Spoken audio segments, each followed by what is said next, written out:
Bismillahirrahmanirrahim. Assalamualaikum warahmatullahi wabarakatuh dan selamat datang kepada rakan-rakan dan keluarga. Baiklah, nama saya Muhammad Dina Ashraf bin Sharif daripada program 805 ISMP Bahasa Melayu. Pada hari ini saya akan membentangkan berkenaan dengan tema kesihatan. Bila kita masuk berkaitan dengan sebuah bahan, tajuk artikel saya adalah berkaitan dengan pengawalan dan pencegahan denggi di Malaysia. Jilid adalah jilid yang ke-11 dan nombor yang kedua. Tahun terbit adalah pada tahun 2016. Muka surat 125 hingga 141. Nama pengarangnya adalah Nur Surya Sulaiman dan Ke Ahcoy. Nama jurnalnya pula adalah Journal of Social Science and Humanities. Baiklah, pengenalan awal. Denggi merupakan sejenis penyakit atau epidemik yang dibawa oleh nyamuk Aedes dan boleh menyerang sesiapa sahaja. Demam denggi ini terbahagi kepada dua, iaitu demam denggi biasa dan juga demam denggi berdarah. Demam denggi yang kronik adalah demam denggi yang kedua adalah demam denggi yang berdarah dan sehingga boleh membawa kepada maut ataupun kematian. Tujuan kajian saya terbahagi kepada dua, iaitu mengenal pasti langkah pencegahan virus denggi di Malaysia dan juga menguraikan kitaran hidup nyamuk Aedes.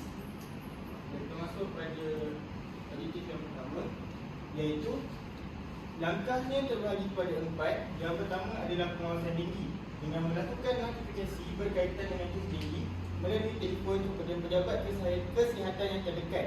Perkara ini termasuk dalam Plan Strategik Pencegahan dan Kawalan Virus Denggi tahun 2009 hingga tahun 2013. Objektif yang kedua pula adalah rawatan kes denggi dengan mengesan lebih awal gejala demam denggi dan terus ke hospital berdekatan untuk mendapatkan bantuan. Antara tanda-tanda awal yang kita sering tahu adalah seperti demam, sakit kepala, ruam merah di badan dan juga cedera bilik. Ini adalah tanda-tanda awal yang umum seperti diketahui. Dan langkah yang ketiga pula adalah IVM ataupun nama penuhnya adalah Dengue Integrated Vector Management.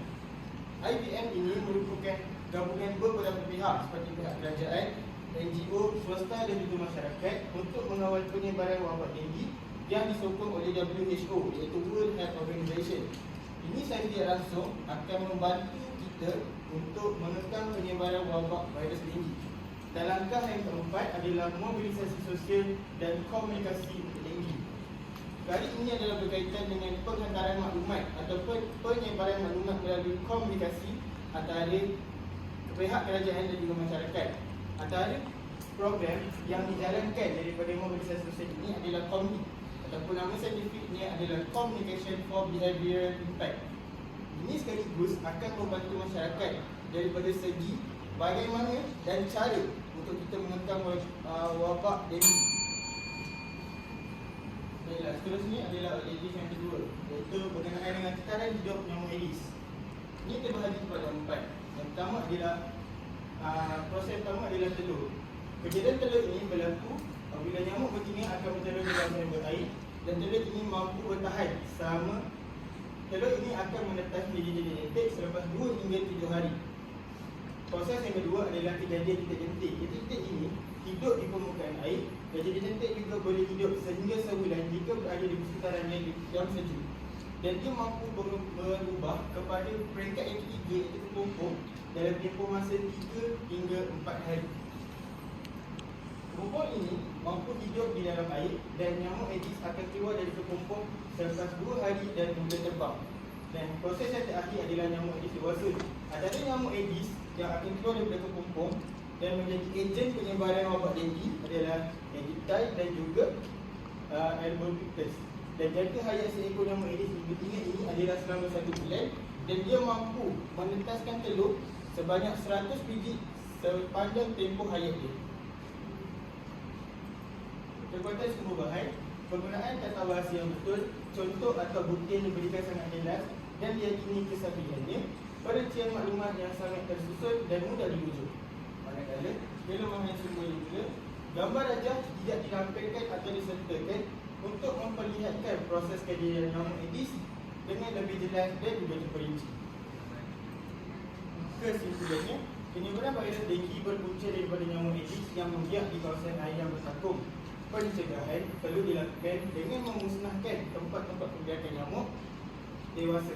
Setiap individu mesti mengambil langkah berjaga-jaga untuk mengelakkan gigitan nyamuk usaha kerajaan melalui kaedah IBM dan kerjasama semua pihak termasuk swasta, NGO dan masyarakat awam dalam membantu mengawal wabak TB dengan berkesan. Itu saja. Sekian. Terima kasih.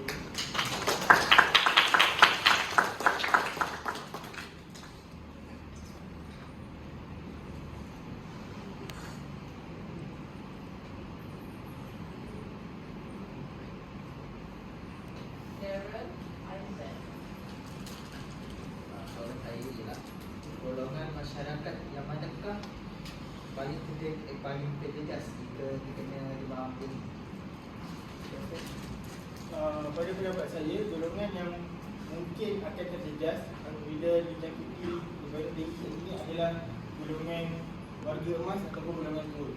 Kerana kebanyakan daripada mereka mempunyai antibodi yang lemah dan meningkatkan mereka untuk memulihkan diri mereka dengan cepat dan sempurna. Dia masalah?